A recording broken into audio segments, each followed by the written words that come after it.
Good morning, students. Welcome to social science class. Today we are going to do the topic social religious reforms. We have discussed about the different laws that made for the eviction of social evils from our society, like Widow Remarriage Act, ban on sati pratha, and a ban on child marriage. Okay. And there is also another big problem, that is discrimination towards lower caste people. And everyone is affected by that, and they wanted to eradicate this. Okay.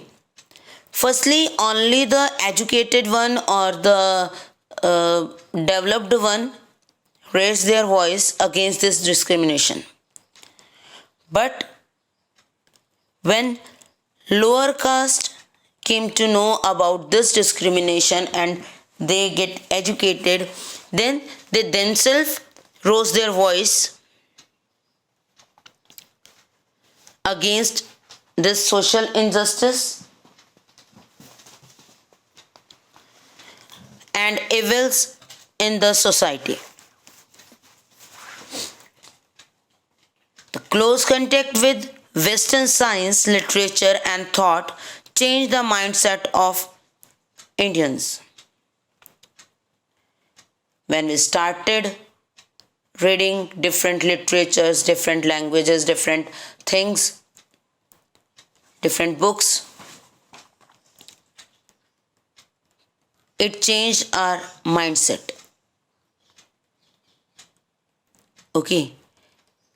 We came to know that there is no lower class or higher class, and the behavior that was done by the upper caste is not good, it is inhuman. तो ये सब चीज़ें हमें समझ आने लगी जब हमने एजुकेट होना स्टार्ट किया, लोगों ने एजुकेट होना स्टार्ट किया, जब साइंस के साथ कंटेक्ट आया उनका और जब उन्होंने दूसरा लिटरेचर पढ़ा, then they came to know that all these things are inhuman. Many social religious reforms movements spread in the whole country, and here Kerala had suffered the rigid and oppressive caste system. बहुत ज़्यादा rigid caste system था, जो upper class और lower class में बहुत ज़्यादा difference था, lower caste को डिस्क्रिमिनेट किया जा रहा था. Social and economic status of a person was determined by his position in the caste hierarchy in Kerala. And in princely states of Kochi, the governmental position were denied to lower caste and non-Hindus.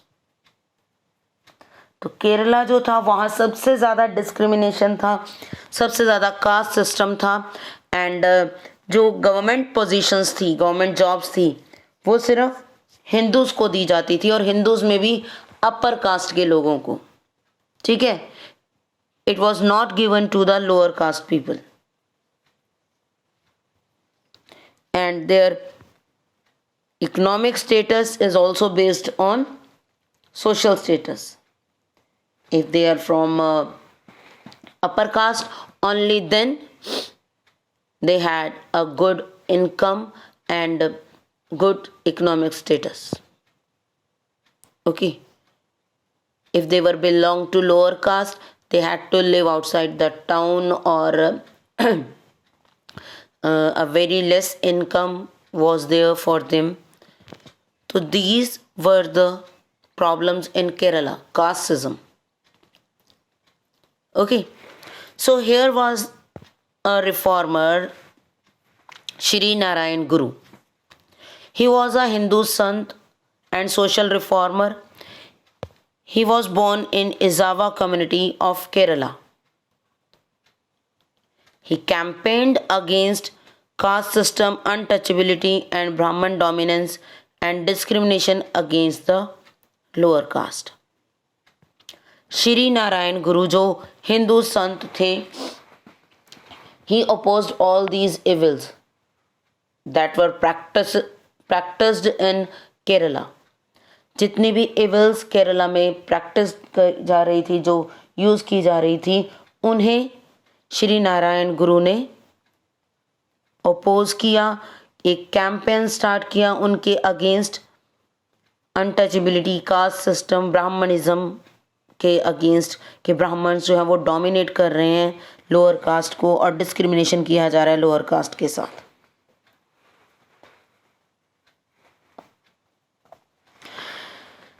Shri Narayan Guru constructed alternate temples because at that time lower caste people were not allowed to enter in the temples.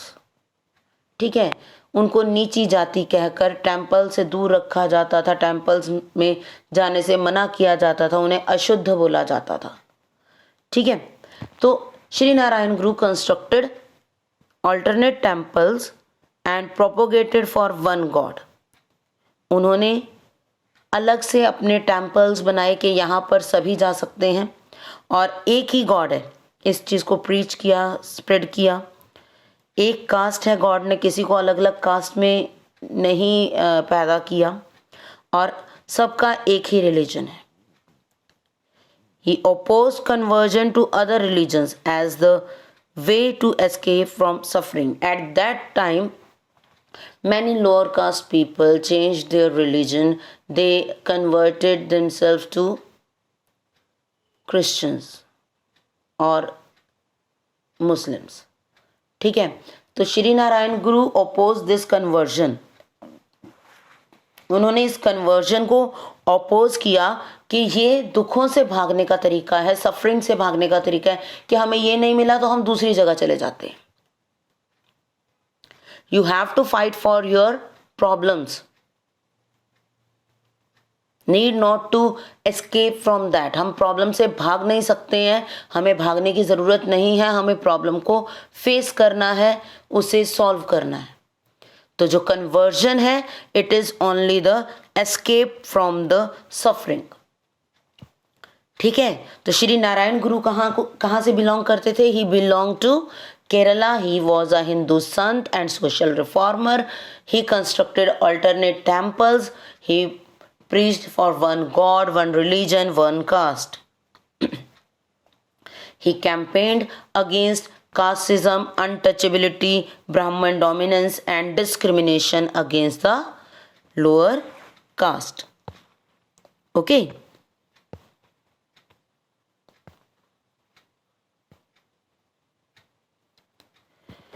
Do you know the doors of Guruvar temple in Kerala were opened for Harijans only in 1946.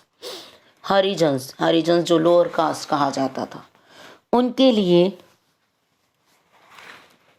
गुरुवर temple की जो open किया गया वो 1946 में open किया गया. उससे पहले तक वहाँ पर लोअर कास्ट पीपल जो उस टाइम माने जाते थे वो हरिजन्स वहाँ नहीं जा सकते थे.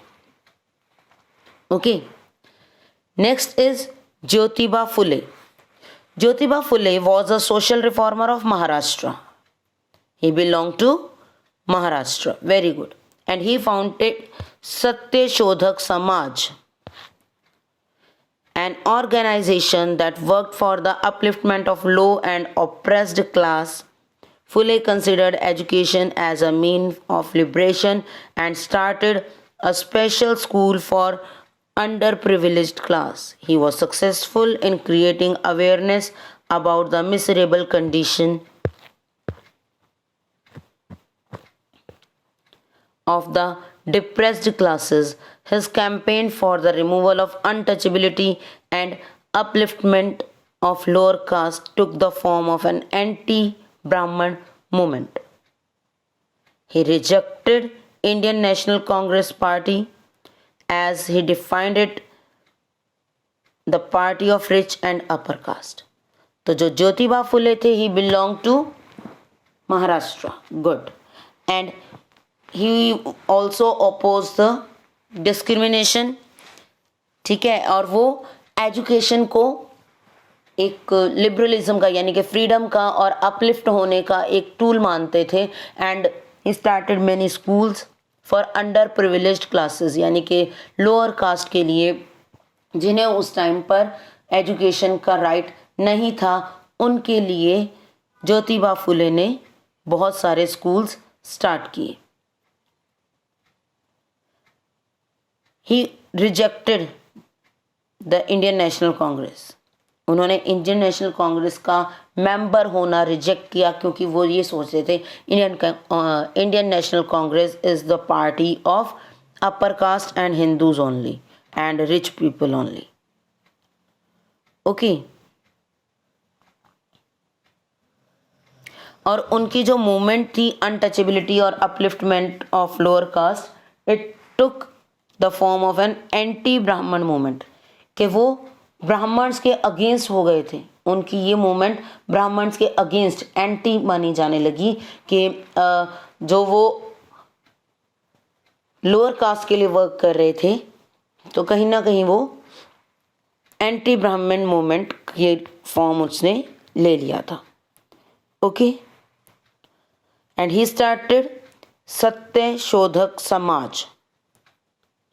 It is an organization that worked for upliftment of lower caste and oppressed class. Clear?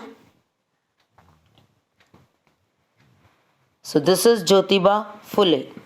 Jyotiba Phule is from Maharashtra. Clear? Keep it in mind, he was from Maharashtra, and in this map you can see the different people of different reformers of different areas. Okay, we will discuss it after the completion of all the chapter. Okay, now there is Veer Salingam Kandunkuri. He is considered the prophet of modern Andhra Pradesh, as he awakened the Andhra society from their orthodox customs and superstitions. So Veer Salingam Kandunkuri was from Andhra Pradesh. वो आंध्र प्रदेश से belong करते थे, और आंध्र प्रदेश को awaken जगाने का जो एक रिस्पॉन्सिबिलिटी थी वो किसने ली? वीर सलिंगम कंदनकुरी ने।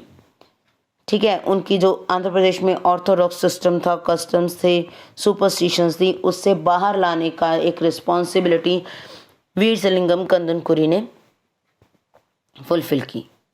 He was a reformer and the first person to write a novel drama book on natural science and history of Telugu. वो रिफॉर्मर थे और फर्स्ट पर्सन थे जिन्होंने नॉवेल्स लिखे, ड्रामास लिखे तेलुगु की हिस्ट्री पर और नेचुरल साइंस पर। He wrote Abhagyopakhyanammu, a humorous satire on the Andhra society. Andhra Pradesh की सोसाइटी में जो भी एवल्स थी उसके ऊपर एक व्यंग्य, एक ह्यूमरस लिखा गया, बुक स्टायर लिखी गई, जो हंसते हुए किसी चीज़ को, आप प्रॉब्लम को सॉल्व करते हैं। ठीक है, हंसी मजाक में लेकर आप किसी प्रॉब्लम को सामने ले आते हैं, तो वो चीज़ होती है। उन्होंने बुक लिखी Abhagyopakhyanamu. Okay, Andhra society की इविल्स को शो करने के लिए। Veeresalingam started a magazine titled Vivek Vardhini, in which he propagated women education, widow remarriage and rights of women. Vivek Vardhini में उन्होंने लेडीज के लिए लिखा कि उनकी रीमैरिज होनी चाहिए अगर वो विडो हैं तो, और वुमेन को एजुकेशन का राइट होना चाहिए, and other rights of women. He was the first writer to write prose for women. He opposed Kanya Shulkam, price of bride, and marriage of old men with young girls. कन्या शुल्कम means कि अगर marriage की जा रही है तो उसके एवज में गर्ल के लिए पैसे दिए जा रहे हैं. It is not dowry. Dowry नहीं. डॉरी में क्या होता है कि लड़की के साथ लड़की को सामान या मनी दी जाती है. बट यहाँ पर कन्या शुल्कम कि गर्ल को एक तरह से बेचना. ठीक है. आजकल आप वो सीरियल देख रहे हैं मूल की, उसमें भी यही है कि पैसा लेकर लड़की की शादी कर दी जाती थी. दैट इज कन्या शुल्कम. ठीक है. ब्राइड जो दुल्हन है वो पैसे से खरीदी जा रही है. और इसमें क्या था, जो ओल्ड पर्सन्स थे, rich persons, they can married with the young girls also.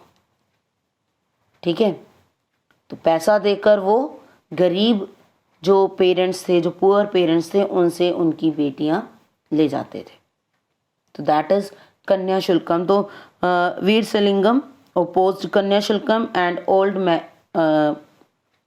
Man की जो मैरिज थी यंग गर्ल्स के साथ, उसको भी उन्होंने ओपोज किया. Veeresalingam arrange the first ever widow remarriage in 1881. Veeresalingam ने 1881 में विडो रीमैरिज अरेंज की. ठीक है. तो Veeresalingam belonged to Andhra Pradesh and he worked for Andhra Society for awakening the Andhra Society. He was a reformer and he wrote novels, books on natural science and history of Telugu. He wrote a humorous satire on Andhra Society that name is Abhagyopakhyanamu. He wrote magazine titled Vivekavardhini. He propagated for women's education, widow remarriage, and the right of women. He was also against the Kanya Shulkam and marriage of old men with young girls. Okay, so that's it for today. Just read these from your book, okay, and write a note on any one of these, the work they have done. Clear? Thank you and have a nice day.